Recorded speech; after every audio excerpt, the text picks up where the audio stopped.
Você já parou para pensar como o transporte público coletivo é importante para a mobilidade urbana? Todos os dias, ônibus, metrôs e trens urbanos transportam cerca de 50 milhões de pessoas, assegurando o direito de ir e vir, fundamental para a economia do país e para o bem-estar dos brasileiros.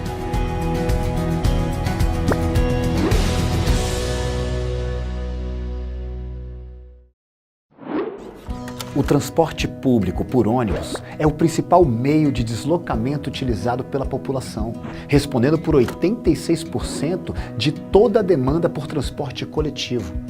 São 3.313 cidades brasileiras atendidas por sistemas organizados de ônibus, um serviço essencial, gerido pelo poder público e prestado por quase 1.800 empresas privadas concessionárias, que operam uma frota de 107 mil veículos e geram quase 500 mil de empregos diretos.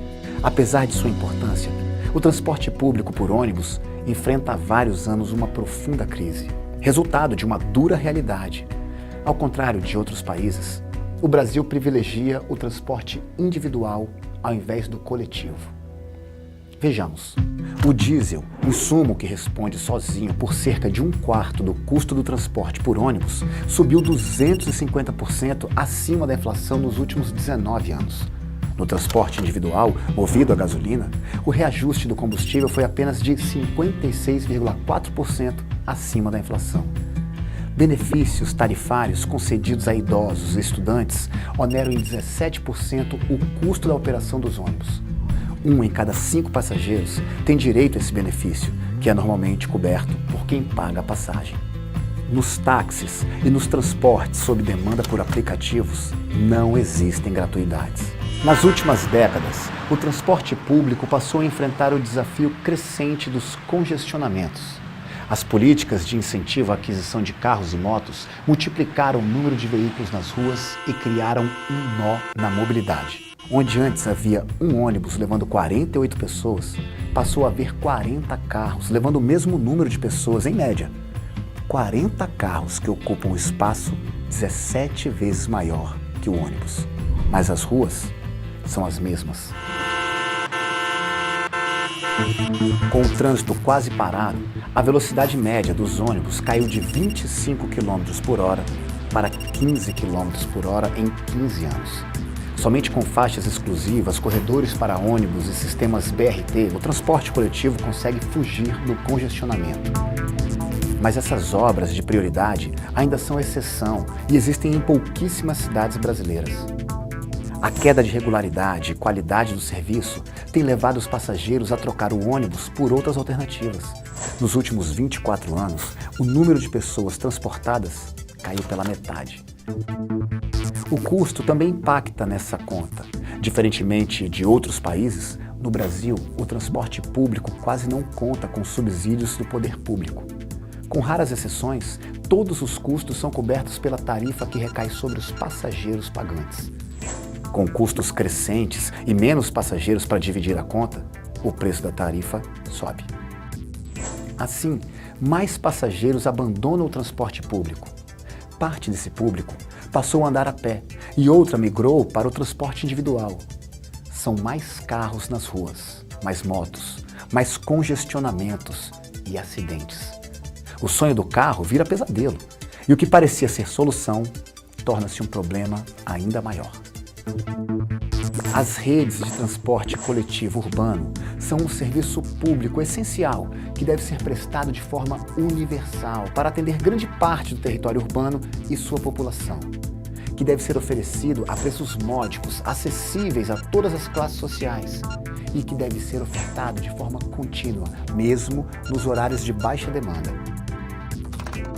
Para alcançar esses objetivos, as empresas de ônibus urbano propõem a adoção de 6 programas de ação integrados que demandam poucos investimentos públicos e oferecem grande potencial de resultados. São eles: o Programa de Qualificação da Infraestrutura para o Transporte Público, que propõe a implantação de 10 mil quilômetros de corredores ou faixas exclusivas para ônibus nas 111 cidades brasileiras com mais de 250 mil habitantes, com um investimento de 3 bilhões de reais. Programa de Padrões de Qualidade para o Transporte Público, que definirá critérios e metas de melhoria, permitindo a redução dos tempos de viagem e maior regularidade na prestação dos serviços.